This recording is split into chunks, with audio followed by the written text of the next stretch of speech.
To set the stage, rolling influenza is a very common disorder and affects around 5 to 10% of the world population, affecting nearly 3 to 5 million severe infections per year, causing nearly 500,000 deaths, and at a very whopping price cost to the exchequer. We know that influenza is a member of the Orthomyxiviridae. It has three main types, A, B, and C.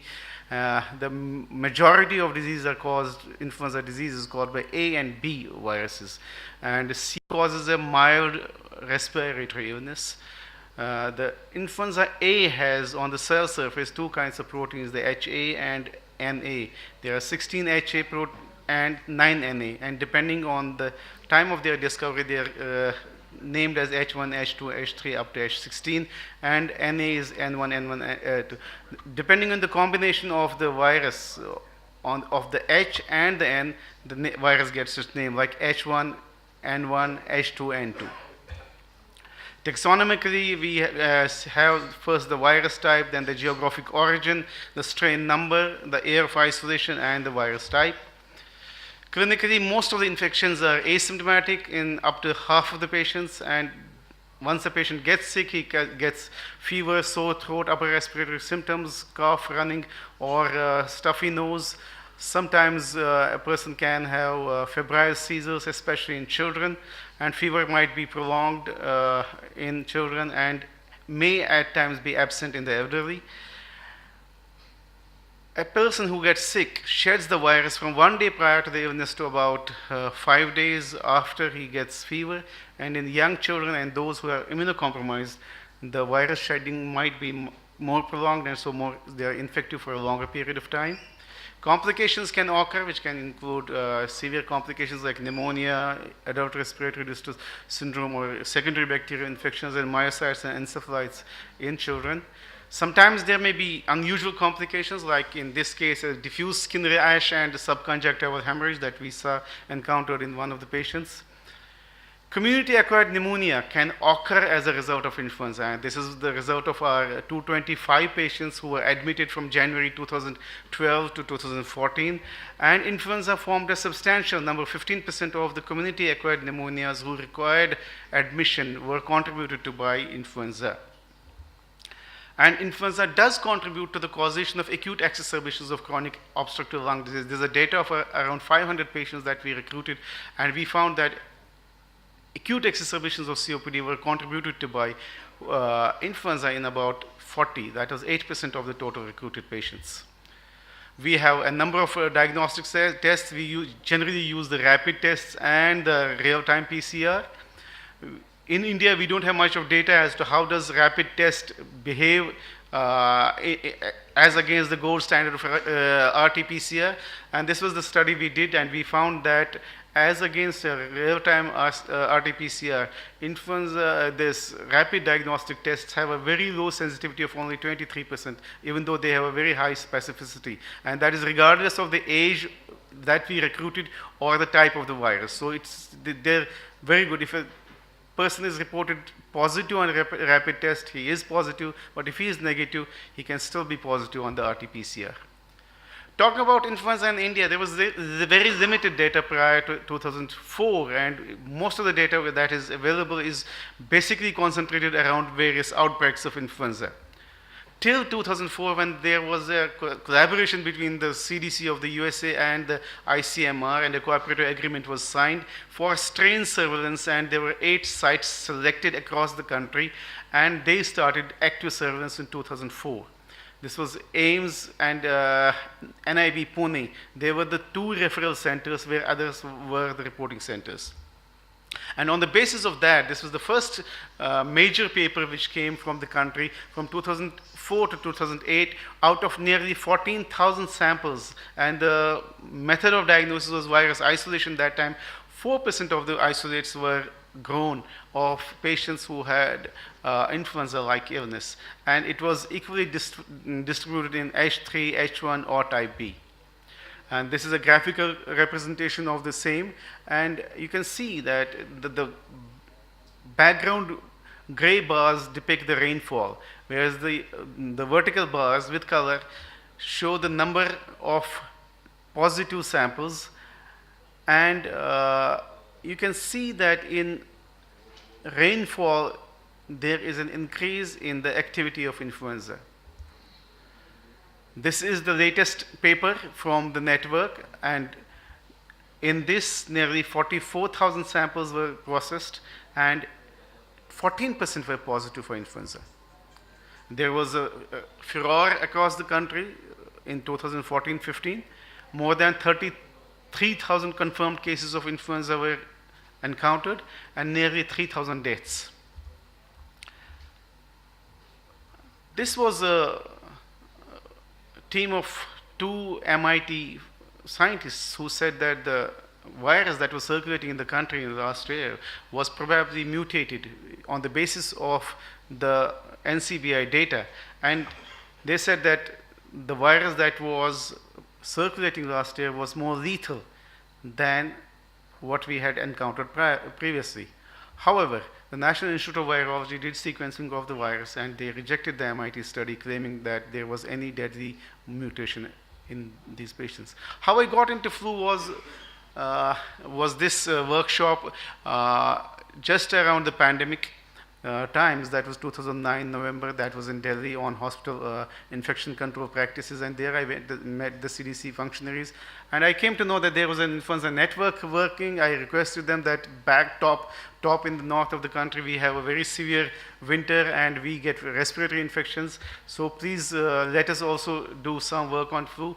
So they let me generate some data with the help of an Institute of Medical Sciences. And for the first time, this is the first clinical paper where we demonstrated that pandemic and seasonal influenza viruses were capable of causing acute respiratory illness in Kashmir. And this was then published. And on the basis of this, I was allowed entry into this elite network of the laboratories, and we were given the laboratory by the CDC, which had the quality assurance of the same, and we had a good concordance with their results. And we went on doing the active surveillance, and beyond that, we also captured some outbreaks, and in this particular case, we captured this influenza B outbreak in a nomadic community in Jammu and Kashmir living in the mountains. And we also demonstrated that there was a resurgence of pandemic influenza virus in 2012-13 winter, and that was nearly 2 years after its first report in 2009-10.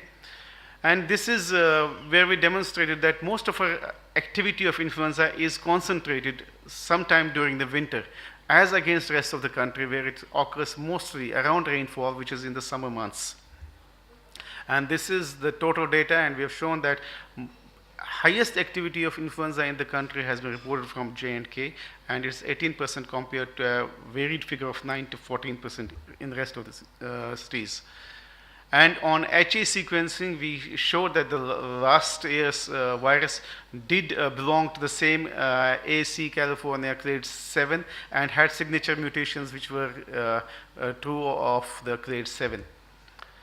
Talking of influenza vaccination, it is possibly the most important intervention that can be used to reduce your visit to a healthcare facility. Your influenza-related pneumonia, influenza-related hospitalization and death is reduced significantly by using an influenza vaccine. And there are various types of influenza vaccines that were developed. First, a monovalent vaccine came in 1938. Then a bivalent vaccine was available from 1942 when they added A as well as B strains. And then a trivalent vaccine in 1978. And now we have a quadrivalent vaccine which has 2 A strains and 2 against B. And there has been an evolution in technology also. I'm sure Dr. Lee is going to talk more about that. First, we had egg-based vaccines, then cell culture-based vaccines, and now insect cell culture-based vaccines. So you either have egg-based, you have cell-based, or recombinant flu vaccines. In egg-based vaccines, what we normally do is that viruses are grown in cells. They're injected into eggs and allowed replication for days to weeks. Then virus containing fluid is harvested, and it is inactivated, and the antigen is purified, and a vaccine made. This is a long process, takes a lot of time, and because of that, you have to actually make kind of a prophecy. You have to actually predict what is the vaccine strain that's going to be circulating 6 months hence or 8 months hence. For cell-based vaccines, it's again partly egg-based. We have viruses grown in cells. They are mixed with mammalian cells like canine cells. Replication is allowed for days to weeks, and the virus-containing fluid is harvested, inactivated, and the antigen is purified. For recombinant flu vaccines, like we have flu block, protein is isolated from wild-type virus. It's combined with another virus that is harmless and that grows in insects. It is then mixed with insect cells and allowed to replicate. And flu protein is the HA protein harvested and purified and then packaged and released. This is the VLP technology where it is where you infect cell culture with baculovirus and then the proteins are developed and VLPs are actually used finally. It mimics the influenza virus except that it contains all the 3 proteins but is non-infectious. This is the data of usage of VLP vaccine has been provided by Cadila. They have used it in 450 patients.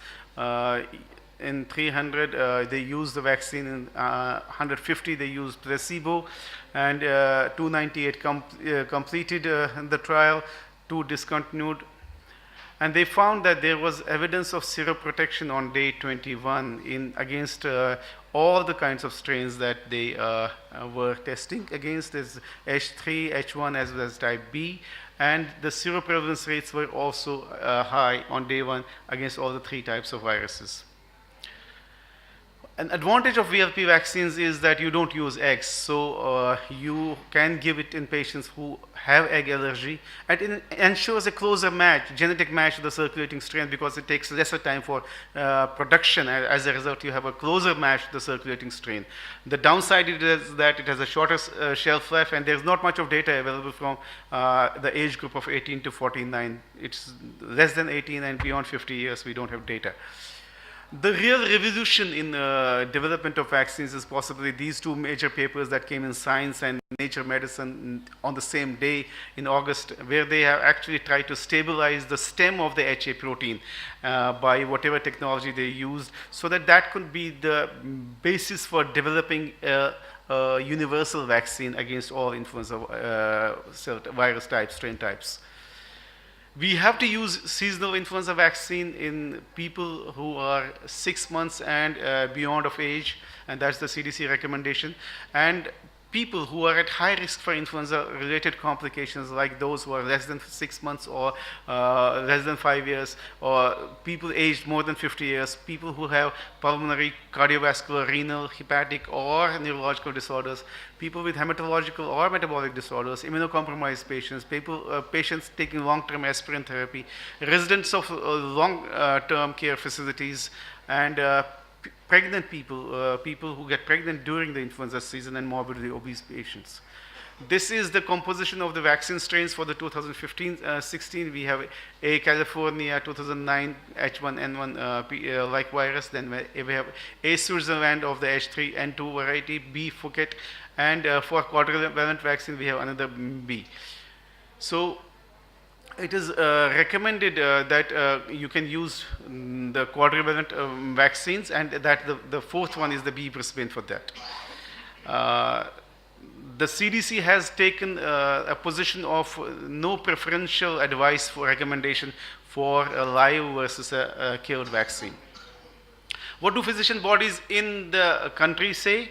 As Association of Physicians of India, as well as the Indian Chest Society, they do not recommend influenza vaccination of patients or a general vaccination of patients with chronic respiratory disorders.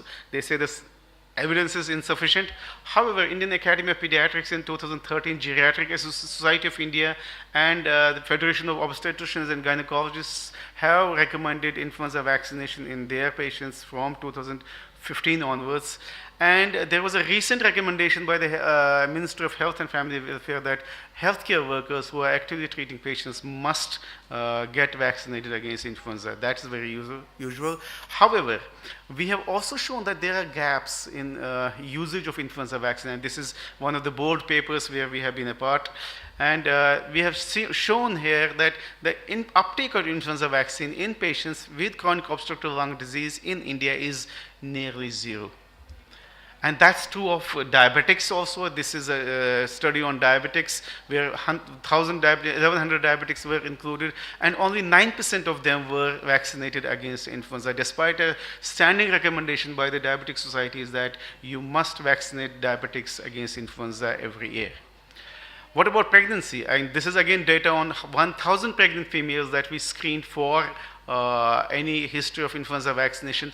None of them had a vaccination received, even though they were pregnant during the flu season.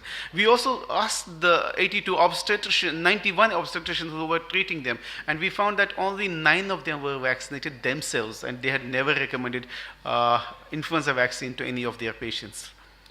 About healthcare workers, and again there is a standing recommendation that all healthcare workers must be vaccinated annually against influenza, and facilities that employ them must provide them a way of getting vaccinated.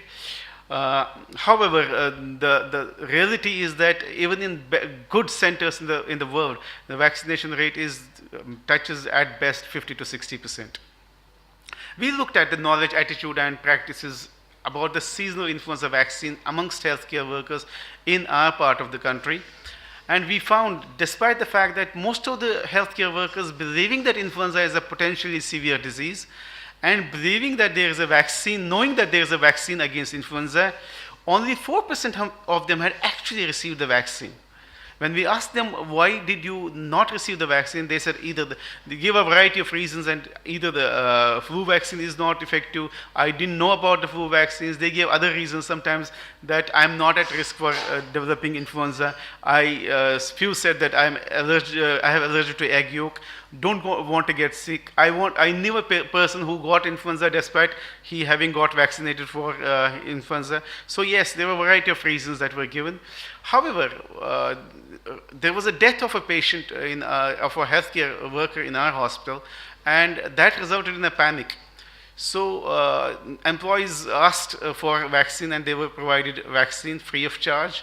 And then we looked at it again, I mean, after 3 years, as to what was the acceptance rate or what was the uptake rate of vaccines after that particular episode.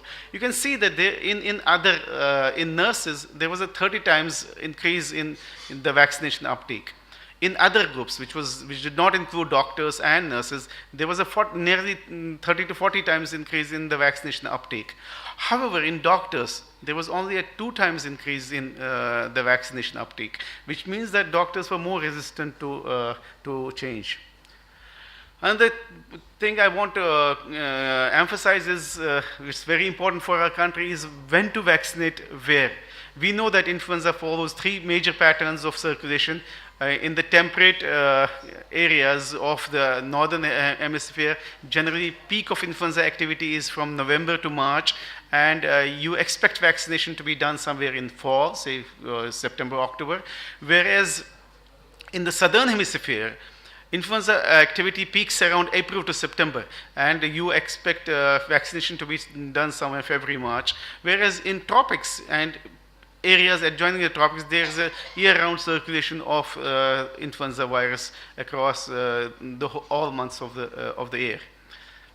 We looked at the difference of influenza seasonality by latitude in northern India, despite India being in the northern hemisphere, in 2 cities, Delhi and Srinagar, which are just located 500 miles apart. And we found that whereas Delhi follows a southern hemispherical circulation, Srinagar follows a northern hemispherical circulation. And we postulated in this paper that there seems to be an influenza equator which is located somewhere south of Srinagar at nearly 30 degrees north, and against the geographical equator, by dint of which we are in the northern hemisphere.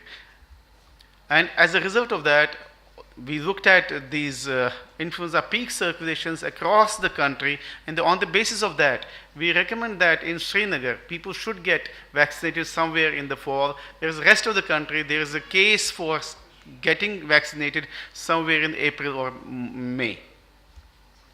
And time for vaccination for my place is now. So there are a number of challenges for influenza vaccination in India, and it was the commentary that we just got published a couple of months back. There is an inadequate and patchy surveillance. That is what I was talking to Mr. Raj Mehta about. There's hardly any surveillance available in the country. There's a disconnect between the perceptions and practice about influenza vaccination, especially by the healthcare workers, doctors. They themselves know that it is important to get bigger issues, and cost is an impediment for which we might have to carve out a special dispensation, for which a public distribution system could be actually one model to follow. And influenza vaccination across the country has got to be timed differently for different regions of the country, depending on the peak activity of influenza in that particular region. And the trouble with influenza vaccination, there is an inadequate match, so cell-based vaccines and the vaccine that is coming now might be useful. There's non-availability of a universal flu vaccine. That is required only once. I wish we had one. As of now, we don't have it. Newer technology, VLP-based technology, have potential advantages, and this seems to be a new kid on the block, at least in India, where preliminary data has, what has been generated shows that VLP-based vaccine is immunogenic and seroprotective in patients in whom it has been used. So in the end, I would like to acknowledge the support of CDC, the ICMR, and my influenza lab team. Thank you for patience listening.